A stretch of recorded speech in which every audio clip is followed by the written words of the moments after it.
Amis de la magie, bonsoir. Bienvenue sur la première page de notre champ lexical de la magie. Puisque nous y reviendrons très souvent, nous allons définir dès à présent le sens que revêt dans ce domaine le terme désir.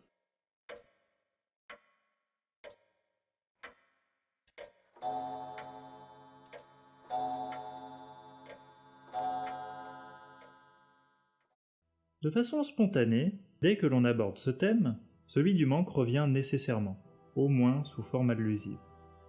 La raison en est que le désir procède du manque, dans la mesure où il en est l'effet. Ce lien indéflectible entre manque et désir est souligné dans plusieurs disciplines, bien sûr selon des formes propres à chacune. On peut citer, à titre d'illustration, la philosophie et les sciences humaines, avec au premier rang de ces dernières, pour le sujet qui nous intéresse ici, la psychologie et sans doute plus encore la psychanalyse. Pour la philosophie, nous pouvons citer par exemple le banquet de Platon, texte dans lequel le désir, Eros, est présenté par Socrate comme un daimon, c'est-à-dire un être intermédiaire entre les hommes et les dieux. Fils de Poros, l'expédient ou moyen de fortune, et de Peña, la pauvreté, c'est-à-dire le manque.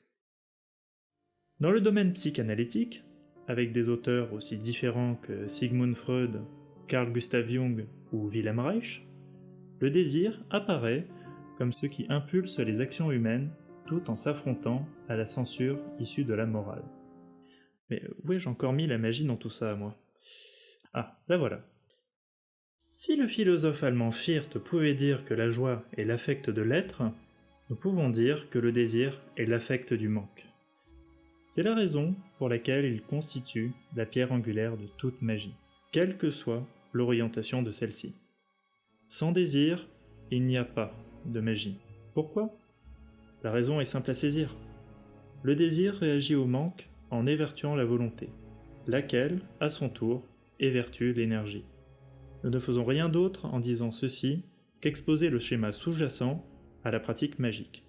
Le désir réagit au manque par la volonté de le combler et utilise pour cela l'énergie.